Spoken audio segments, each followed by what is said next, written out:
Welcome, ladies and gentlemen, to your MN 38 notes,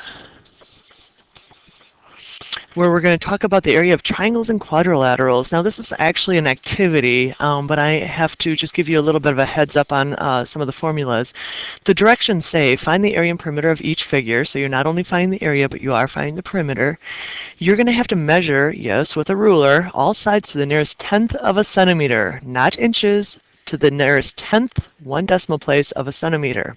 Write all dimensions on the figure. For some figures, you will need to draw in a dotted height or a diagonal line. So you want to use a ruler when you do that so you get a nice clear measurement. Very quickly, obviously we know what the name of this figure is. I'm just going to go right down and give you the area formulas. So the area formula of this shape, I'm just letting you know, is base times height divided by 2. The next shape is going to be the area equals base times height. The next shape, and again, I'm not telling you what the shapes are and all that kind of good stuff. I'm just giving you the formulas so that you can get used to them, especially before we get into more the theory of it in the next note guide.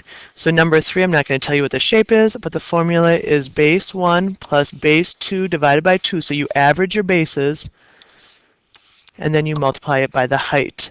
So this is just the average of the base lengths. Okay, looking at the next side, and actually I'll flip it back over just in case you need it. So again, here are the formulas.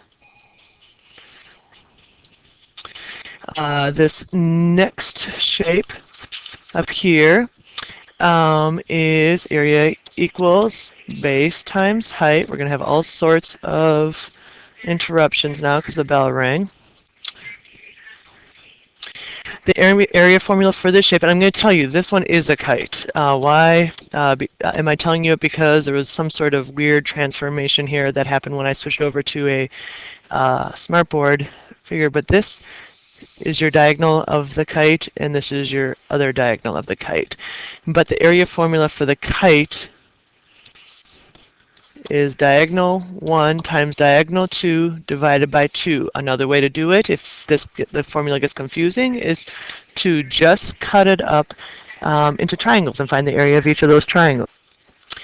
Example number 6 is a circle. I know it kind of looks elliptish, and I do realize that depending on where you actually measure your diameter, it's going to be a little bit, it's going to vary, I guess is the point.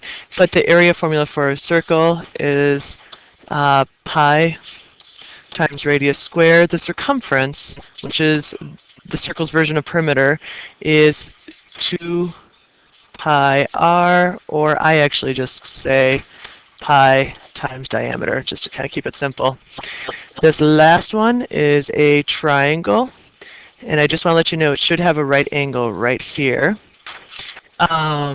And the formula for triangles is multiply the base times the height and just divide that in half. Okay, that's all I have to say just to kind of get you started. Make sure you measure very, very accurately, because there is